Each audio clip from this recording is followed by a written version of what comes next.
Hi everyone, my name is Renee Lee and Lim. And I'm Rajiv Verma, but that's what my mother calls me. I'm really Jeeves. And I am Nay. We are two first-gen Asian Australian creatives. Trying to be creative and Australian. And Asian.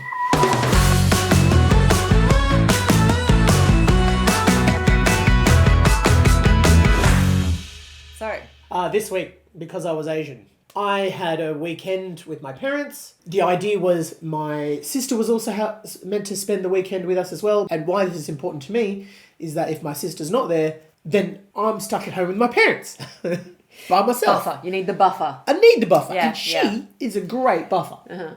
The thing is, she gets a work thing, so she can only come for some of the weekend, which makes me furious because they make me book out that weekend for them. And your sister doesn't. I'm not allowed to accept jobs while I'm with my family, but my sister is allowed to accept jobs because she's a doctor and I'm not. Duh. I love you. Okay, yes, right. But here's the thing. I had a wedding that I could have done for the Saturday evening, but I couldn't. I said no to that wedding because I'm with my family. Question, is it just that you're more committed and she could also, are your parents also upset that she says that she makes plans, or would they be less upset if you didn't make plans? Say it again. Would my parents be more upset? So are you the one that's making out like this is a big deal when in fact either she also got in trouble for making plans? No. Or no? No. When my sister accepts jobs, during family time, it's like, she's a doctor, Yeah, right, okay. She's doing the Lord's work, blah, blah, blah. To be fair, we are saving lives. Sorry, okay, no, I'm supporting you here. Creative Australian Asian. All right, yes, we are. Yeah, creative Asian Australians do lots of great work too. We do. Sorry. Okay. Reliving trauma. So your parents are like, no, it doesn't count for you to take on extra work. Yeah. What about the money? Did you mention the money? You just don't mention it. No. Well, okay, so this is great because our topic today is follow your dreams. My dream, since I was a kid, was to be a doctor. But I felt like that dream was fed to me. Yeah. Well, you have no idea what being a doctor was like when you were a kid. I didn't even know what being a doctor was going to be like when I was 23 and finishing university. So. What was your dream? Was your dream to be a doctor? Okay, so since I was little, I was like, I am a doctor on weekdays and a lawyer on weekends. I'm going to be a dancer at night times and be an actor in the holidays. So the one thing that had to flip was I just swapped lawyer for teacher. I win. Living the dream. Oh, I had two dreams. One was more realistic than the other. My dream was to be a doctor, surgeon. Didn't know what type, but I was open to that. And the other dream was a secret dream, was to be a Ninja Turtle. So I'm sure you could play a Ninja Turtle. You'd be really good at it. I reckon I will kick ass as a Ninja Turtle. Yeah, heroes in a hat shell. Half shell. I thought it was a hat. No, jeez. But I was always told that I was going to be a doctor, and I really wanted to do so. Then I thought I really wanted to be a doctor, and that was a dream for ages. And then it wasn't until uni when I started doing all the comedy stuff. So you're like, what is this? Yeah, and I was good at that, at high school as well. Making public announcements during assembly and stuff, and they were kind of funny. And I didn't know that was my start to stand up. Yeah, right. I didn't know that was a thing that you could just do. To be fair, you could just be the coolest doctor in the world and still be, Dr. I thought I was going to be Patch Adams. Yeah. Yeah. You could have been Patch Adams. Yeah. I brought Patch Adams to our uni, actually. Probably while you were there. For real? You never met him? No, I didn't meet Patch. Okay. Then maybe it wasn't while you were there. But you could have been him. Yeah. So would that not have been enough? Or was it that there were other things that were in the medical thing that you didn't like? There was stuff in the medical thing that I didn't like. I didn't like the politics but there was other external factors around the time that I left. But the one thing that was sort of consistent in my life at the time was comedy. So I stuck to it. Review, but also stand up. Yeah. Med review, law review. And because that was the one consistent thing in my life, I just kept going with it. It was around that time when I left medicine, then I was like, this might be, and I was getting more gigs and I was becoming more and more noticed in the sort of community. I was like, this is starting to pay some bills and okay, right. At any point, though, were you thinking of it as a dream? Oh yeah, no, we never had this follow your dream. I don't know. No. I still don't know what follow your dreams means. No. Like, in that description I gave you, that was not me thinking that was a dream. That was just, like, the world that I would live if I was trying to do everything that I thought would make me look good to my parents and seem like a decent human who was well-rounded, because that's what I was taught to do. Yeah. So that thing I described before is the same thing. Yeah. There's no such thing as, like, what even are dreams? Goals I understand. Dreams? Yeah, dreams is, I feel like, a very romanticized version of goals. Yeah. What's the phrase you used before? You were like, it's very Disney. Yeah, it is Disney. That's why I say it's romantic, isn't it? The idea of, this is how I want my life to be in the future, and I'm going to be an astronaut and a ballerina. It's not untrue. Oh, it's not a bad thing. Like, I do love being a doctor, Yeah. right? It wasn't my dream. You are literally living your dream. That's so crazy to me. Yeah. Yeah, I must admit, like, I do a lot of work with people to help them sort of get to know themselves better. We do this thing called Ikigai. I don't know if you've heard of Ikigai. Sounds like a Japanese philosophy. It is, yes. And it's all about, like, living the way that, you know, is best for you, essentially. And it's a whole thing. But there's this kind of set of 4 circles that cross over, and if what you do is sits across all 4 of those things, then you'll have your Ikigai in the middle. I am very lucky. Most days I have my Ikigai, which is very, very cool. I've been referred to partners in the past as an Ikigai. See, this is why he's so good at stand-up. Like, this is where his career started.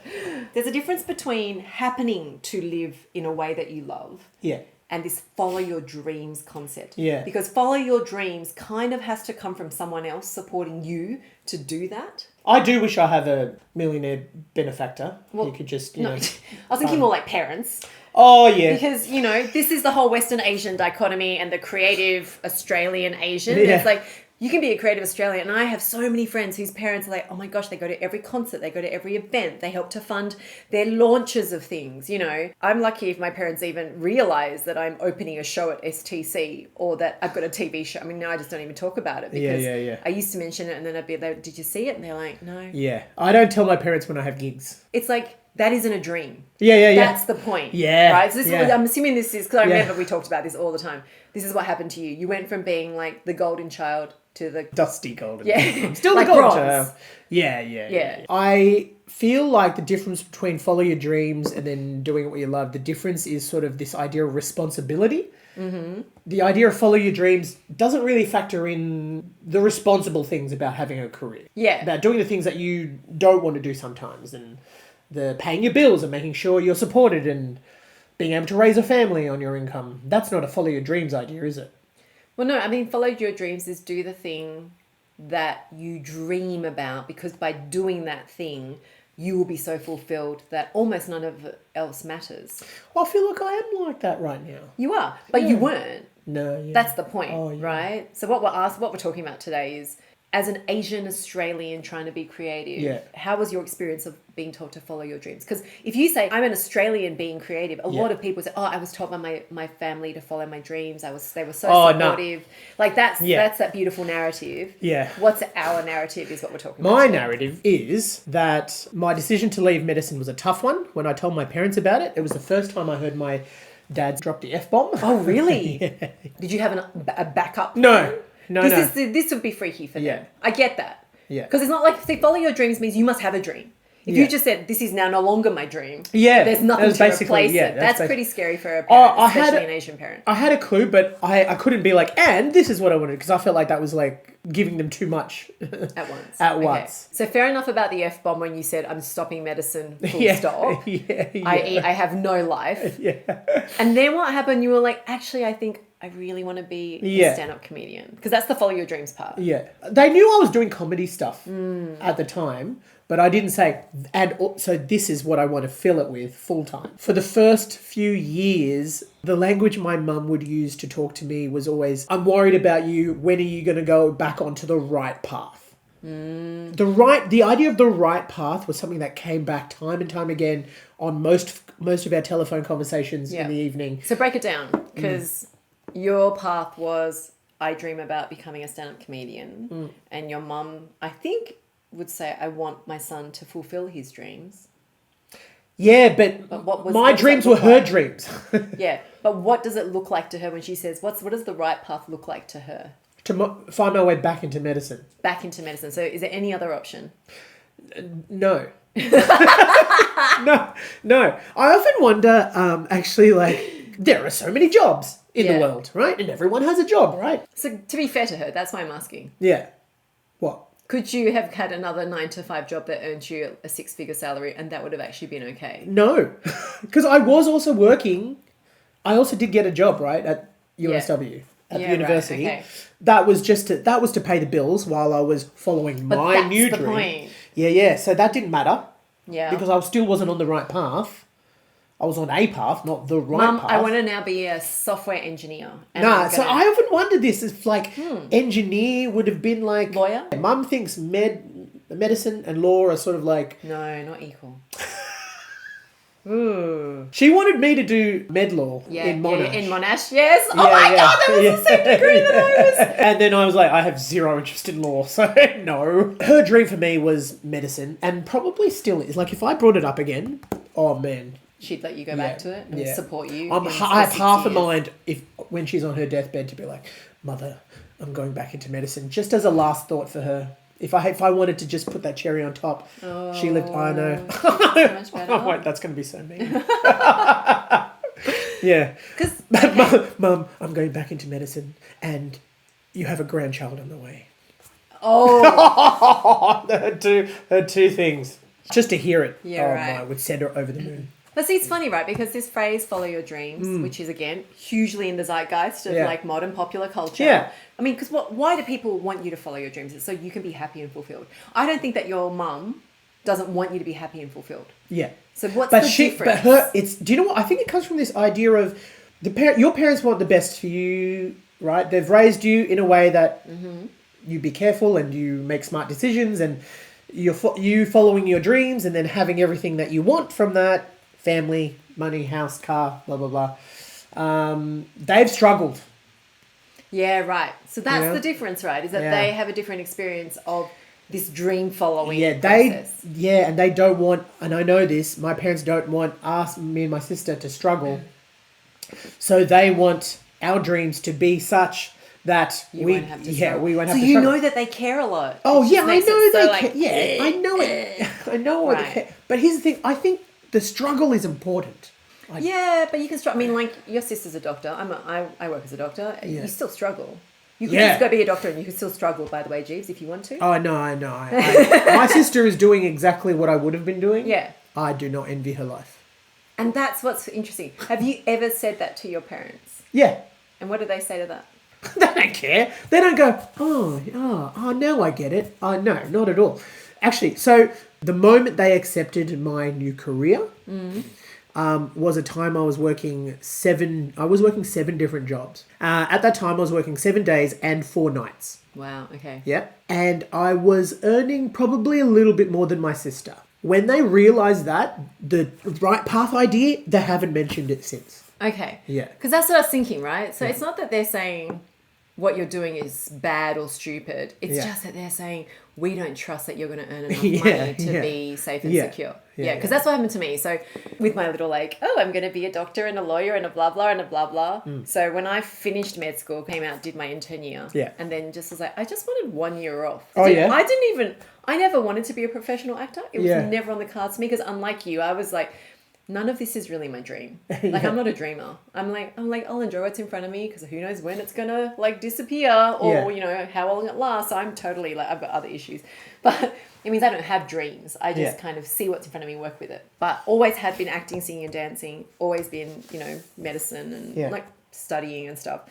So when I finished my degree, I did my internship, and then I was like, maybe I could take a year off, just 1 year, because I've done, 12 years of primary school, high Yeah. school, 6 years of a degree, and now 1 year of internship. So that's 19 years straight. You Right? feel the burnout. You do. And, Yeah. my other, like, white friends had, some of them went through gap years, some of them Yeah, yeah. took a year off before they went to uni, some of them, like, went to uni and then, but they all felt like they'd had some gaps and some spaces to do what they wanted. And so I was like, I'm just going to take 1 year. So I wasn't even saying this is no longer my dream. Yeah, yeah, yeah. I just said I want to take a year off. Yeah. might pursue some creative stuff. So my mum's response to that essentially was, I had a dream last night that you were going to die by the age of 25 if you do this.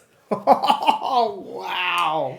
And my mum has always sort of had this really spiritual component to her. So she's very connected to the, psyche and other things. And, she has some unusual thoughts. But that was literally, she was so worried about me that she had visualized in a dream that I was going to suffer as a result of making this decision. And so on the back of that, because it was never really a dream for me, I was like, oh, it's okay. I'm going to promise I will definitely go back to medicine. I'll only do this for a year, and I promise I'll keep making money. When was that your gap year after med school? Straight after internship. What did you do? I took a year off. I started, well, this is the thing. Because I don't remember you traveling. No. So this is the thing that happened, because I suppose I wasn't really following a dream. I was just opening up my options, which I think is actually the Asian version of following your dream. It's opening up your options. The Asian dream is more options, please. Not even more, just opening up. Opening it up. Just the option of having options. That's so funny. That's so Asian. So what I did was I kept locuming as a doctor. So I didn't stop being a doctor. Gap year. In my gap year. You'll remember this now. Because I started locuming. And then I also started doing a little bit of film work on the side. And the next thing I knew, I fell into having an agent and then kind of starting acting. And my first job was on, what was it? It was on White Collar Blue. And then things kind of moved from there. And then the world just kind of happened to me. Mm. And at some point down the track, I had to make other decisions. But by the time I said to my mother, I'm not going back to full-time medicine, I'm a doctor and, on some weekdays. I'm an academic at the university on others. Yeah. And I'm also acting and earning a standalone income from that, And so by then she was just like, okay. Wow. So there was no pushback at that point on me no longer being a full-time doctor. Yeah. I don't know if it's just because I still was one a little bit. Yeah. Or if it was actually because this is what I'm getting to. Deep down, I think Asian parents, the reason they don't allow you to follow, they think you're a young person. And you don't know how to make your own decisions? You don't know. Yeah. Right? Yeah. Because they didn't know. Yeah, true. Or they sort of had a bad experience. Or they just look at all the other young people around us. Yeah. Because they're living in this country with us now, right? They're not living in their home country where everyone thought like them. Here, like I said, there are my friends who have been funded by their parents to become artists. Mm-hmm. And so they're going, whoa, we haven't got that money. And what if when we die, you're living off the dole? Yeah. It does come from a worry. It comes from a really good place. Yeah, of course it does. Even though it sounds terrible. But just like they did, they made mistakes. Mm-hmm. And they don't want that for us. But I think that's such an important part of life. I think mistakes are important, absolutely. Don't get me wrong. But we come from a culture where it's no. You're taught to not make the mistake. So do all the preparation and the study and the work to never make the mistake. And there is a version of the world where, if you never make a mistake, actually life is great too. I mean, if you think about it, the version of the world where you never make a mistake is a pretty good world. Yeah. I tick a lot of those boxes of on paper, I don't make a lot of mistakes, but the reality is you do. Yeah. I think the reason why mistakes are good is most people aren't going to sit there and process shit unless they have to. So the only way you really learn something is if something goes wrong. Mm. Otherwise, if things keep going right, eventually you just get a bit kind of lazy. And which is why I'm the most learned person here.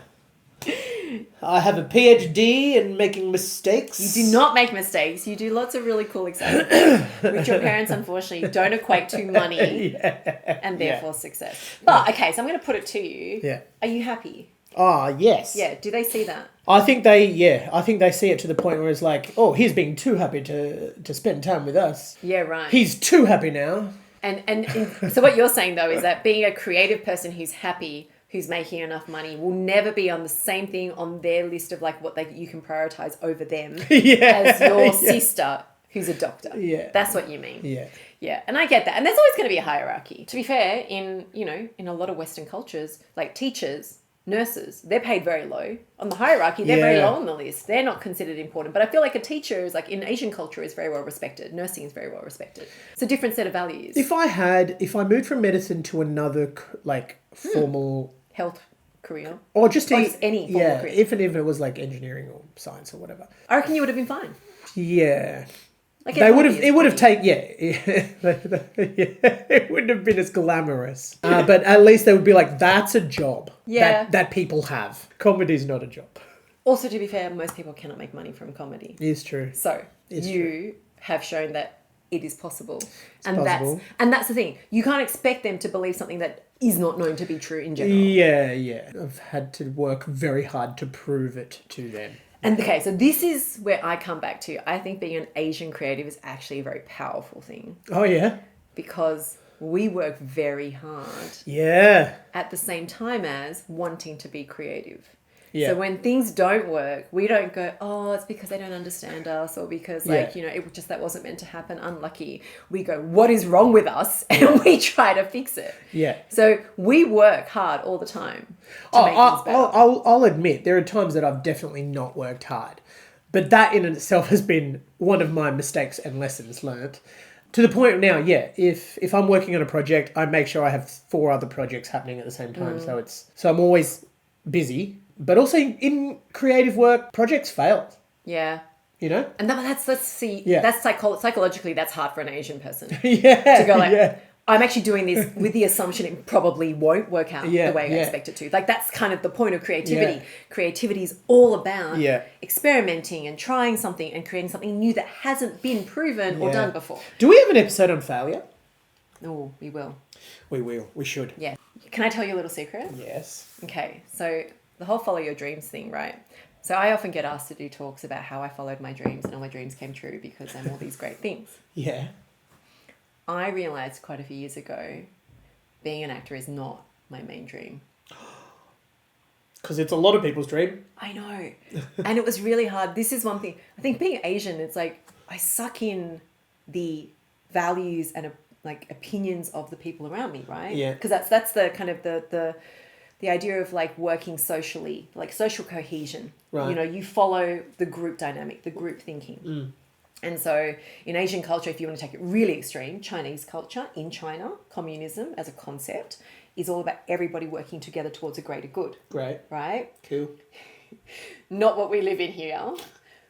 But I think there's a very big part of me that is like that. Okay. So I will tend to go, what does the group want? And I will tend to just want what the group wants because I really like social cohesion. Yeah.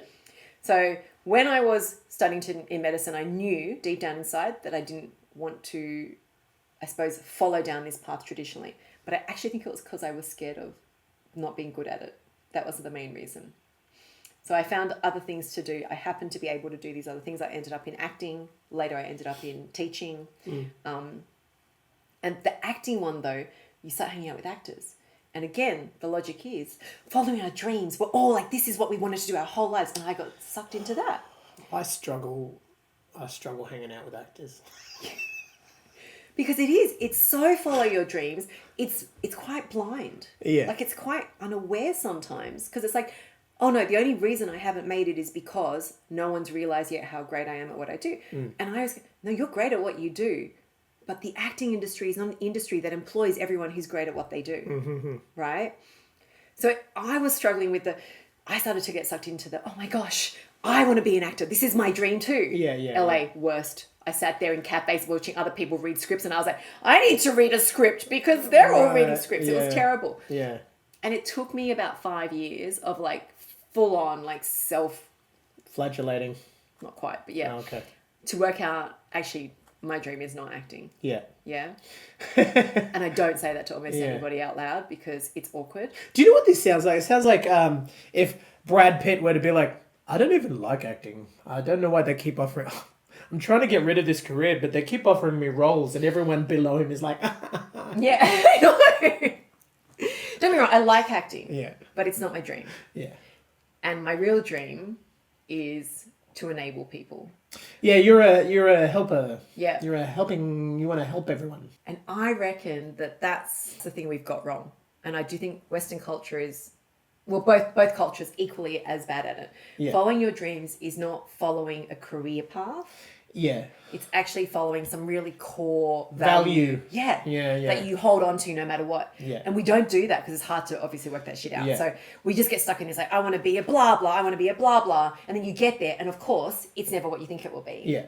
And what you've done is you've actually found the underlying values of things that you care about, that you enjoy doing. Yeah. And you've got this kind of like portfolio career like I do that kind of ticks those boxes. Yeah.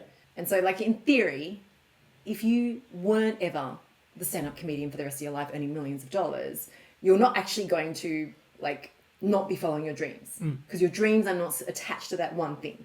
And I think in that sense, both Asian and Western culture they've got it wrong, because they keep telling these people follow your dreams means this thing, and then if you get there, that's enough, and it's not. It's quite bad. You actually had me realize a thing just now, because even in my career, I've had these sort of feelings about my, because this year I sort of decided to take a step back from stand up because I'm trying to do more social media stuff. But then I felt bad about that because I'm like, oh, I'm not doing stand up. But it's not about that. I think my underlying values of why I want to do stand up, I should hang on to that more. Be like, oh, this is all still valid. I don't have to be doing stand up. I can do comedy in other forms, and that will still be me following my dreams. Yeah, and this is an interesting thing, right? Because I think that's some of the issues with the follow your dreams concept as well. Is follow your dreams has now become a thing where if you follow your dreams, eventually you can just do that, and that is your entire life, and you earn money from it. Yeah. And I'm like, no, guys, follow your dreams and like go to work and earn an income, and then go and climb Mount Kosciuszko. It's like they're not mutually exclusive, right? It's like that's the point of them being a dream. In some ways, is you work towards them, and then when they happen, you go whoa, and then life still has to go on. Oh yeah. And so I think like that's. You've got to go one of two ways with follow your dreams. I feel like there has to be a value-based thing that you can keep doing, or it has to be a goal that is not the be-all and end-all of your life. Yeah. That's my gut. And those are the rules. There you go. That's a very concrete thing you can take from this podcast. My point being is that I don't think that Asians saying, dreams are not the point, which I think is what we're saying. Our parents were saying, like, dreams are not the point. Focus on making money and having. What they're saying is do things that make you feel secure. Yeah. And that you have a future. Yeah. Right? So you don't have to struggle like that. That's right. Yeah. But that's a dream. That's a good dream. I don't want to be like struggling. I think that's a good dream to follow. I think we're being a bit harsh on our parents is what I think. Oh, for sure. But yeah. Because it's fun. It's easy, yeah. It's fun and easy. So best and worst advice, I think we've had that. Mine was I'll die, and mine was get onto the right path. Again. Yes. But yes, I think one thing about being Asian that allows you to follow dreams well, as I said, I think it's like we work towards our dreams. We don't expect them to happen to us. Yeah. Even the word dreams, it sort of implies follow a fantasy. Yeah, because you don't control your dreams. Yeah, no, yeah. They just happen. You're like, whoa, that's right. This person came into the building and then it turned upside down. Yeah. But every now and then I look at my life, even with all the shit that I have to do that I don't like doing, like all the paperwork and the life admin.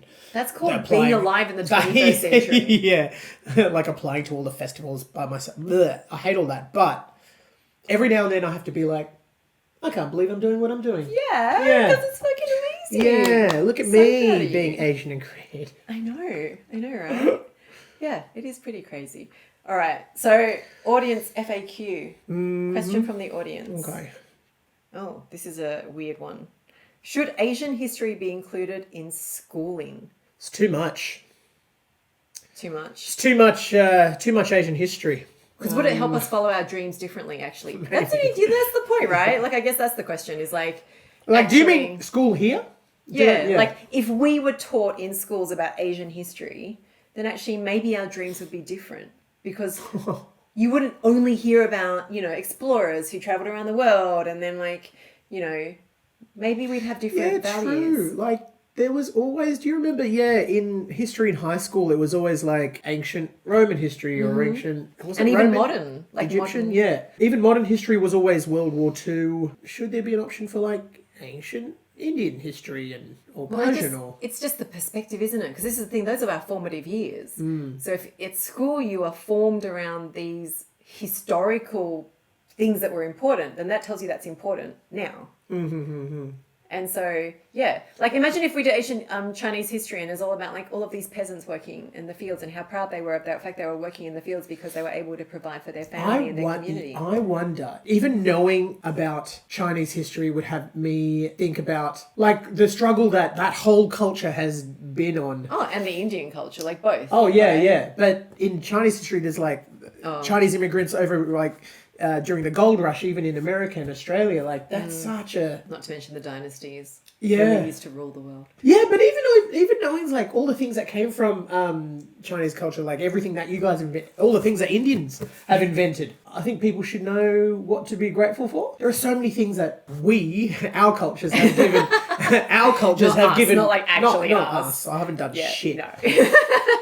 But our cultures have contributed to Western culture that people just kind of... Yeah, that's really interesting. I don't actually know the answer. The answer is it probably can't be because we already know schooling's so stressed as it is. But it would really, really change things. Yeah, maybe. I think it'd be interesting at best. Anyway, when's your next trip to see your parents? Maybe you should, tell them, I have work to do. Lol, work. Oh, what, stand up in front of an audience and go blah, blah, blah. That's not work. They think it's easy. They don't know how hard it is. Sometimes, I must admit, I think being a doctor is easier than being a performer. Thank you. There you go. And I'm going to edit that together and send that to them. No, do not, because then they won't talk to me. Alrighty. See you guys. Thanks.